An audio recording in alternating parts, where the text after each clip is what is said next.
The rain had been falling non-stop that morning in Santa Rosa Canyon. It wasn't a heavy storm, but a soft rain that kept going, soaking everything. Patches of fog floated over the hills and touched the trees and telephone lines, like memories that wouldn't go away. Keanu Reeves, who had come to this quiet place to find peace, was driving an old black pickup truck on a winding country road. He didn't have anywhere to be that day. He liked it that way. He was just driving, not rushing, letting the rain guide him. At 59 years old, Keanu wasn't chasing after fame anymore. He didn't care about being famous. He had homes in quiet places now, away from all the cameras and the crowds. That day, he wore his usual clothes, simple jeans, an old shirt, and boots that had seen a lot of hard work. The inside of his truck smelled like pine trees and coffee from his morning routine. His hands were firm on the steering wheel, not tense, just relaxed. As he drove around a sharp curve near mile marker 8, he saw something strange. Smoke was rising into the air, not like chimney smoke, but thick, dark clouds. Keanu slowed down, his eyes narrowing. As he got closer, he could see what it was. A yellow school bus was leaning on the side of the road. One side of the bus was crushed against a tree, and the lights on top were blinking, like a heartbeat slowing down. But there was a fire burning at the back of the bus, crackling loudly. The doors of the bus were open, but no one was moving. Keanu quickly stopped the truck and jumped out without thinking. This was the first thing about Keanu. He always acted quickly, without waiting for doubt to stop him. The rain was falling hard, but it couldn't stop the fire. The flames were spreading quickly. There were some children standing far from the bus, with the bus driver who was hurt. He had a cut on his head and looked shaken. Keanu ran over to him. "Is everyone out?" Keanu asked, his voice calm but quick. The man shook his head, his eyes wide with fear. "I couldn't get them. 2 girls in the back. The smoke was too much," he said. Keanu didn't wait to hear more. He ran straight into the bus. Inside, it was chaos. The plastic and metal of the bus cracked and popped like an old thing breaking apart. The aisle was full of spilled backpacks and lunchboxes, some burned. The smoke made it hard to breathe. The back of the bus was glowing red. Keanu crouched down, covering his face with his sleeve to protect himself from the heat, and kept moving toward the back. There, he saw them. 2 little girls, probably 6 years old, lying together, not moving. They looked unconscious. Keanu didn't hesitate. He picked up one girl in his arms and then the other. They were small, too small to be in such danger. Keanu turned around and started running back down the aisle. The heat was burning, and the smoke was thick, but he didn't stop. Just as he was about to reach the doors, part of the ceiling fell behind him with a loud crash. Keanu didn't look back. He used all his strength to run out of the bus. As he stepped out, the back of the bus exploded behind him. The heat from the explosion hit him, but he shielded the girls with his body. He fell onto the grass, but he was alive, and so were the girls. The sirens could be heard in the distance, and the children were crying, but Keanu didn't hear applause. There were no cheers. The only sounds were the sirens and the children's sobs. The girls, now awake, clung to Keanu, holding on tightly as if they knew they were safe now. Keanu didn't say anything to them. He just held them quietly, trying to make them feel calm. That night, the story went public. It wasn't through big news teams or press releases, but through a blurry video a teenager had taken on their phone. The video showed a man running into a burning bus and carrying 2 girls out as the flames grew stronger behind him. It was a heroic moment, just like something in a movie. The news picked it up quickly. "Keanu Reeves saves twin girls from a bus fire," the headline said. "Action star becomes a real-life hero," they wrote. But Keanu didn't want any attention. He didn't want interviews or awards. He went back to his rented cabin in Santa Rosa Canyon that night and sat outside, in the rain, trying to understand what had just happened. It wasn't because he regretted it, but because it made him feel something deeper than just excitement. He had saved lives, but it felt like it was about something more than just putting out a fire. It felt like something important inside him had changed. 3 days passed, but the feeling didn't go away. It wasn't the memory of the fire, but a warmth inside him. It was a feeling of being present, of being real. Keanu didn't want to be in the spotlight. He just wanted peace, but now there was something inside him he couldn't ignore. Something that made him feel like he had purpose, a purpose he hadn't felt before. Keanu's body still hurt from the fire, but it wasn't the pain that bothered him.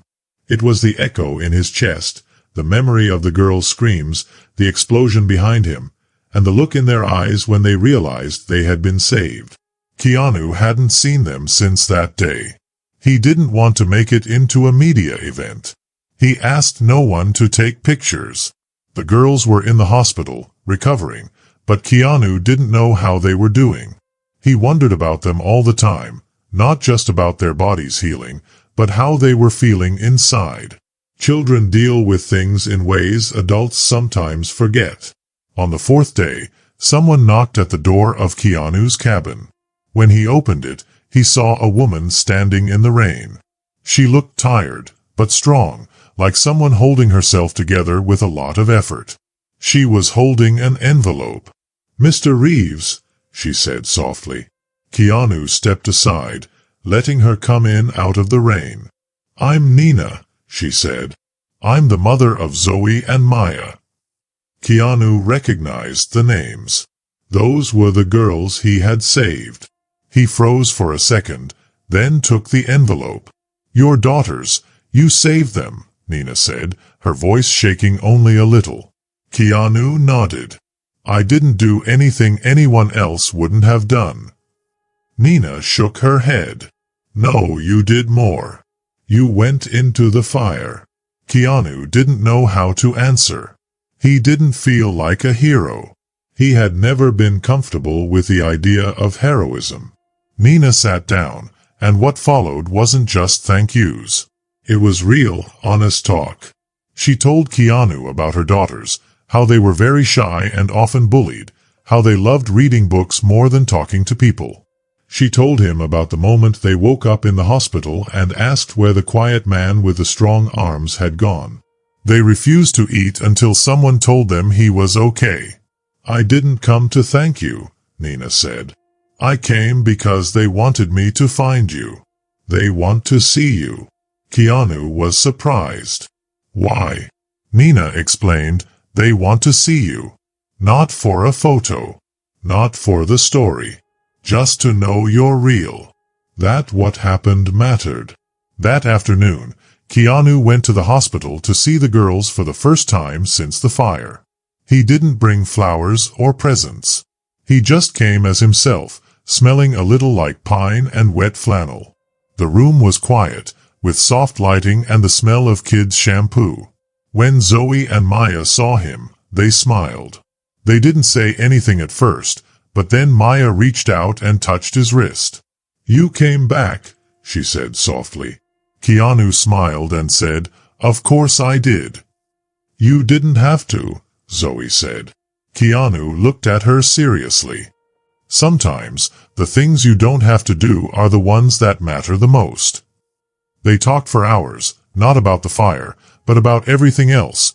Books, stars, why frogs jump, and why grown-ups talk so much and listen so little. These were the kinds of talks that stay with you, even when the words are gone. When Keanu left the hospital that evening, he wasn't the same man who had walked in. He felt different. He felt like he was being pulled toward something bigger than fame or even acting. It wasn't about movies anymore. It was about real life, and something deeper than he ever expected. In the weeks that followed, Keanu began helping the town quietly, without making it a big deal. He worked with the local fire department, helped organize fire safety talks at the school, and helped fix the roads so that firefighters could get to emergencies faster. He did all this without telling anyone. No media, no attention, just the work. But the girls' story stayed with everyone. They hadn't become loud or popular, but they started to change. Teachers noticed that their classmates began to respect them. Zoe and Maya were no longer seen as the quiet, shy girls who stayed to themselves. They were seen as survivors, and that made people look at them with respect. The girls didn't use their new attention for anything loud or showy. They started writing letters, first to Keanu, then to firefighters and even the mayor. Their letters were simple, but they were real. In one letter, Maya wrote, "Thank you for building roads that help people come save us. That means you helped too." It wasn't just Keanu's heroism that made a difference. It was the quiet bravery of the girls, and the small acts of kindness they showed that changed the whole town. Something amazing had begun, and it all started with a fire. The mayor read that out loud at a town meeting. "We spend so much time arguing over things like potholes," he said. "And yet this little girl reminded me why those things matter." Keanu, who had helped save the girls, became an important person in their lives. He wasn't just a famous visitor. He became more like a mentor. He visited them every couple of weeks, sometimes even more. He didn't make a big deal about it. He brought puzzles, books, and sometimes just told them stories. One time, he brought them a globe and showed them places he had visited, like Japan, Siberia, and Ethiopia. The girls listened with wide eyes, not because the places were famous, but because he made them sound like pieces of a bigger, exciting story. He asked them questions, too. He never treated them like fragile victims or cute kids. He treated them like equals, like thinkers. But the biggest change happened when he took them, with Nina's permission, to the spot where the accident happened.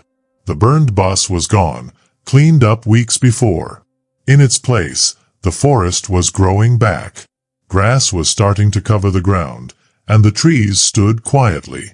For a while, the three of them just stood there without saying anything.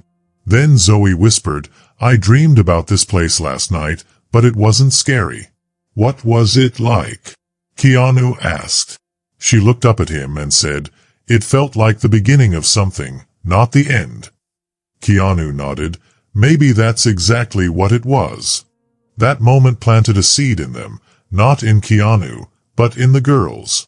In the months that followed, something quiet but important started to happen. It wasn't in the news or on TV, but it was real.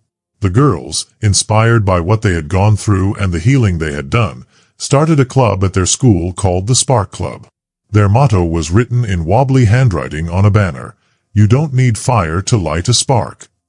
The idea was simple: small acts of courage, done quietly every week.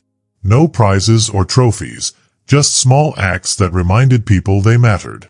In the first week, a boy who was usually teased found a note in his locker that said, "You matter, even if people forget to say it." The next week, when the elderly janitor walked into the lunchroom, everyone gave him a round of applause. By the third month, half the school was in the Spark Club. Not because anyone forced them, but because people were hungry for something real. Keanu, of course, never took any credit for it. He didn't want to be in the spotlight. But the girls wouldn't let him stay in the background completely. They started calling him Mr. K and would report the club's updates to him seriously, like they were having an important meeting. He always listened and nodded. Sometimes he would share a story of his own, about a time when he did the wrong thing and learned from it. He wasn't their leader. He was their witness. And in being their witness, he found something for himself too. Keanu had spent many years living with fame and loss, building walls around parts of himself that still felt hurt and wanted more. But these girls had given him a quiet key, not to unlock his past, but to move forward from it. One evening, as the sun started to set, Keanu sat by a campfire with Nina and the girls. It was their first dinner visit that wasn't at the hospital or a school event. He had grilled vegetables over a fire pit, made hot cocoa, and let the girls roast marshmallows. As they sat under the stars, Maya turned to him and asked, "Do you think everything happens for a reason?" Keanu looked at the fire for a long time. "I don't know," he said honestly. "But I think everything can have meaning, even if it didn't come with a reason." Nina nodded slowly. She had changed too. Her eyes were softer now, and her laughter had returned little by little. "I used to ask why this happened to us," she said quietly. "Now, I ask what we're supposed to do with it. That's the question. Not why, but what now?" And slowly, answers started to come. Not in big, loud ways, but in small, quiet moments, like sitting around a campfire. The Spark Club, once just a school project born from pain and survival, grew into something much bigger than anyone expected. It started with children, but now teachers, custodians, parents, and even older people who didn't go to the school were joining in. Every week, people did acts of kindness. Grocery bills were paid without anyone knowing who did it. Elderly neighbors found their lawns mowed, or their mailboxes freshly painted. Volunteers started showing up at the community center without being asked. People weren't waiting for someone to tell them to help. They were looking for ways to help on their own. Something old and almost forgotten had come back to life. It wasn't charity. It was care. Keanu watched all of this happen with a kind of gentle amazement. He hadn't planned on sparking a movement. But it happened, not because it was advertised or planned, but because it was real. For a man who had spent so much time living in the shadows of fame, this felt like something special. It wasn't because it fixed his image. He didn't care about that. It was because it restored his belief in people, in the quiet goodness of everyday life. The belief that even the smallest act of courage matters, even if it starts with fear. He began getting letters from strangers, not fans, but people who had heard the story and were moved to reach out. One letter came from a firefighter in Montana who had lost 3 people in a barn fire and never forgive himself. He wrote, "When I saw what you did for those girls, it reminded me that sometimes we lose, but sometimes we win. And maybe it's okay to keep trying." Another letter came from a teacher in Texas who was about to quit her job because she was so tired. But when she heard about the Spark Club, she decided to start one of her own. She wrote, "You made me remember why I became a teacher. Thank you for lighting the match." But the moment that changed everything didn't come from a letter. It came on a day that started like any other. The rain was soft, birds were singing, and the coffee was too strong. Keanu had promised to meet Zoe and Maya at their school that afternoon for the Spark Club's 3-month anniversary. The girls had prepared something special, a play they wrote about a mysterious man who brings light to a village that is fading. They had renamed the character Mr. Quiet, but it was clear it was about Keanu. When he arrived, the auditorium was full. Parents were sitting in folding chairs, and kids were backstage in cardboard costumes. Keanu sat at the back, where he usually felt most comfortable, and waited for the lights to dim. The play was only 15 minutes long. It was sweet, a little awkward, but beautiful. The lines weren't perfect, but the message was clear. One person can make a difference, not by taking the spotlight, but by paying attention to others. When the play ended, the audience clapped, not because it was perfect, but because it was real. Then Zoe stepped forward and did something unexpected. She took the microphone and said, "This story started because someone ran into fire. But it's not about that anymore. It's about what happens after. It's about what happens when people keep choosing to care, even when they're scared, even when no one is watching." There was a pause. Then she added, "We made a promise to ourselves that if we ever made it out of that bus, we would make our lives matter. And we think maybe we already have." The room was silent for a moment, and then everyone clapped. Not because it was a performance, but because it was the truth. Keanu sat quietly, feeling something in his chest settle, like a puzzle piece falling into place. He hadn't cried when the fire happened. He hadn't cried in years. But that day, Watching those two girls speak their truth without shaking, he felt his eyes fill with tears. They were tears of gratitude. He didn't wipe them away. He let them fall because they were honest. Later, Nina came to him in the parking lot. Her eyes were full of emotion. "You gave them back their lives," she said. "But more than that, you helped them expand their lives. They're not the same kids anymore." Keanu looked at the girls, who were laughing with their classmates. "They were never just kids," he said softly. "They were waiting to be seen." Nina paused for a moment. "And what about you? What are you waiting for now?" Keanu thought for a while. His answer didn't come in words, but in the memory of the fire, the heat, the fear, and the decision to keep moving forward. "I think I was waiting to remember who I am," he said finally, "and who I can still be." In the weeks that followed, Keanu decided not to leave the canyon. It had become a place that helped him feel whole again. But he wanted to do more. He bought some land near the school and began working with builders to design a special center. This center would be for healing, storytelling, and support. It would be a place for people to talk about grief, for veterans to find help when they came home, and for kids like Zoe and Maya who had gone through tough things. He named it Ember House because embers, like people, only need a little breath to glow again. He didn't put his name on the sign because he didn't want it to be about him. He wanted it to be about everyone else. As the plans for the Ember House moved forward, Zoe and Maya were given the honor of designing the first mural. They chose a firefly, small, glowing, full of light, born from the darkness. Underneath, they wrote in a quiet script, "Even the smallest spark can light the way." When summer came to the valley, with its golden evenings and the scent of pine in the air, the people of the town were changed. It wasn't loud, and it wasn't flashy, but something deep and good had come to life in the town, one quiet spark at a time. The town of Santa Rosa Canyon had become different, but not in a big or obvious way. Most of the houses still looked the same. The old hardware store still sold nails and screws, and the diner on 5th Street still had coffee that tastes like burnt promises. But there was something different in the air, a feeling that everyone had finally stopped holding their breath. And at the center of this change was something that didn't exist a year ago, the Ember House.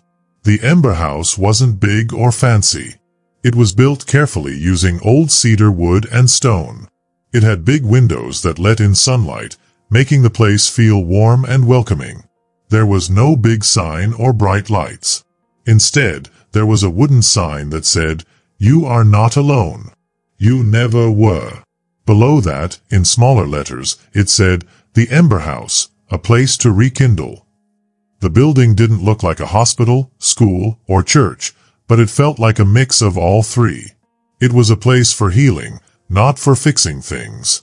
It was a place for people who didn't know how to talk about what hurt them, but who needed to be in a place where it was okay to not say anything at all. Keanu worked with the people who built the Ember House. He didn't care about the budget or the plans.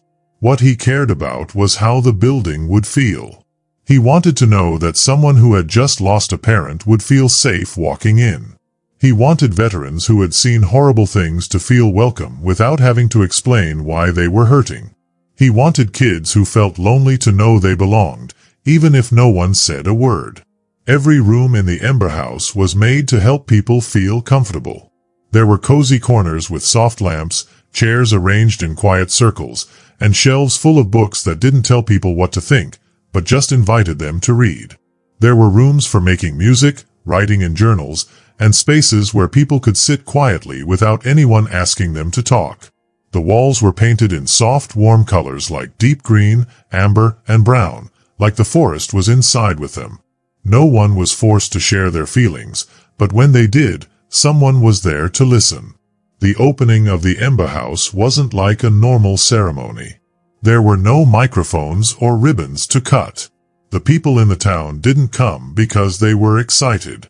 They came because they were grateful.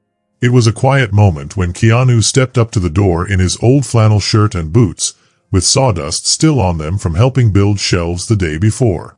He didn't have a speech. He simply said, "I don't know what brought you here, but I'm glad you came. That's all this place is meant to be. A place to show up and stay, however you are." And then he stepped back, and the doors opened. One of the first to enter was Zoe and Maya, two girls now 10 years old. They walked inside hand in hand, exploring the rooms slowly. When they reached the art room with a big window that looked out onto the garden, Maya turned to Keanu and said, "You made this so people don't have to wait for a fire to start talking." Keanu smiled and replied, "I think people are always burning. This just gives them a place to cool down."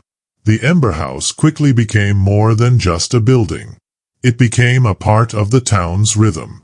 On Mondays, people would gather to talk about their grief. On Wednesdays, local teens ran the Spark Table, a group where they planned kindness projects for the whole town. On weekends, veterans would share stories by the fire, talking about their pasts and how they had learned to live with what they'd been through. Keanu didn't talk much during these times. He listened. He knew that sometimes people didn't need advice, just someone to sit with them. One evening in July, Keanu stayed late after everyone else had gone home. The staff had left, and the rooms were dark except for a lantern in the center room. He sat by the fire alone, sipping tea and listening to the wind outside. He wasn't sad, just thinking about his own losses. He thought about his daughter, his partner, friends who had passed away too soon, and all the things he had lived through. He wasn't sad. He was grateful for still being able to feel anything at all. Nina came in quietly, as she often did in the evenings. She sat next to him and put down her bag, letting the fire warm her hands. "Busy day?" she asked softly. Keanu nodded. "A good one," he replied. Nina looked at him and asked, "You know, most people who save lives don't spend their time trying to figure out why they were in the right place at the right time." Keanu didn't answer right away. He looked at the fire and said, "I don't think I was in the right place by accident." Nina asked, "Do you believe in fate?" He paused, then said, "I believe in moments and in what we do with them." That same week, a letter arrived at the Ember House, addressed to the man who ran toward the fire. It came from a girl named Lila who lived in a city far away. She was 13, and her brother had died by suicide the year before. In the letter, she wrote, "My mom showed me the video of you carrying those girls out of the fire. I cried, but not because of the fire. I cried because you didn't look like a superhero. You looked like someone who was scared but did it anyway. That made me feel like maybe I could be brave too." Keanu kept that letter in his jacket pocket for weeks. Then, something unexpected happened. Zoe and Maya's story, which had started in their small town, reached the desk of a filmmaker. This filmmaker wanted to make a documentary about the Ember House, not for fame or attention, but because she believed it was a story about recovery and community. At first, Keanu didn't want cameras around. He didn't want the Ember House to become a show. But when he asked the girls, Maya said, "Maybe it's time to let other people see what happens after the news stops talking." Zoe added, "The fire ended that day, but the light didn't." So, after many talks and setting clear boundaries, they agreed to let the filmmaker make the documentary. The film was called After the Ashes, and it showed the story of what happened after the fire, how a small town came together to heal. The film was seen by millions of people. It won awards and inspired other Ember Houses to open in different towns across the country. But Keanu never watched the final version of the film. He said, "I already lived it." As autumn came back to Santa Rosa Canyon, the Ember House became a bigger part of the town. People didn't just say, "Let's go visit the Ember House." They said, "Let's go home." Inside the Ember House, lives were changing. A Vietnam War veteran finally told his daughter what had been keeping him awake at night. A boy who used to skip school now came every week to read stories to younger kids. A mother who had lost her son found a kind of healing in the grief group. There were hundreds of small stories like this, and none of them were recorded, but they lived on in the wood, in the walls, and in the quiet moments when people sat together. Keanu stayed at the Ember House, but he didn't lead it anymore. He wasn't trying to be the center of attention. He just stayed as a quiet presence, helping when needed, making tea, and sitting with people who needed someone to be there for them without saying a word. He had already built something that would last longer than he could. The Ember House had become a movement, not because of Keanu's fame, but because of what he chose to do in a moment when it really mattered. Years later, when people remembered what Keanu had done, it wasn't because he was a famous movie star. It was because, in that moment, he acted like a man, not a superhero. He was just a man who ran into a fire, who stayed after the flames were gone, and who helped people remember that even a tiny spark could still light up the world. If you liked this story, tell me in the comments. Don't forget to subscribe for more fun adventures and mysteries. Thanks for watching. See you in the next video.